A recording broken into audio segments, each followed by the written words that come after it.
৩ মাস ধরে পর্যালোচনার পর বাংলাদেশি পণ্যের ওপর ৩৫% শুল্ক পাকাপাকি করেছেন মার্কিন প্রেসিডেন্ট ডোনাল্ড ট্রাম্প। এই নীতি কার্যকর হচ্ছে ১ আগস্ট থেকে। দুই দেশের বাণিজ্য পরিস্থিতি ব্যাখ্যা করে প্রধান উপদেষ্টা ডক্টর ইউনুসকে চিঠিও দিয়েছেন ট্রাম্প। একই রাতে চিঠি দেওয়া হয়েছে ১৪ দেশের সরকার প্রধানকে। যুক্তরাষ্ট্রে বাংলাদেশি পণ্য প্রবেশের ক্ষেত্রে ৩৫% শুল্ক আরোপ করা হয়েছে, আর তা কার্যকর হচ্ছে ১ আগস্ট থেকে। এমন সিদ্ধান্তের কথা জানিয়ে প্রধান উপদেষ্টা ডক্টর মোহাম্মদ ইউনুসের কাছে চিঠি পাঠিয়েছেন মার্কিন প্রেসিডেন্ট ডোনাল্ড ট্রাম্প।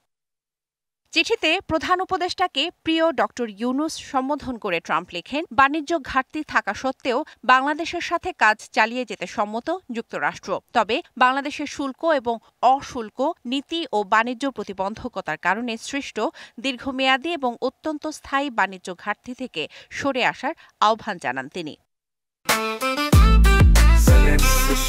জেনেক্সে শিফট করো, লাইফকে লিফট করো। বাংলাদেশ যদি এই শুল্কের বিরুদ্ধে পাল্টা কোনো ব্যবস্থা নেয়, তাহলে শুল্ক আরও বাড়ানোর হুমকি দিয়েছেন ট্রাম্প। বলেন, মার্কিন পণ্যে শুল্ক বাড়ানোর সিদ্ধান্ত নিলে ৩৫% শুল্কের সাথে তা যোগ করা হবে।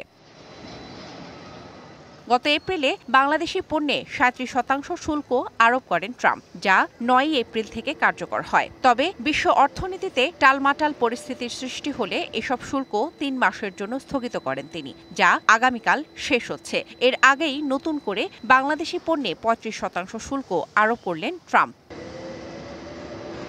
বাংলাদেশ ছাড়াও যুক্তরাষ্ট্রের ঘনিষ্ঠ মিত্র দক্ষিণ কোরিয়া, জাপান সহ মোট ১৪টি দেশের ওপরও আমদানি করা পণ্যের ওপর নতুন করে শুল্ক নির্ধারণ করেছেন মার্কিন প্রেসিডেন্ট।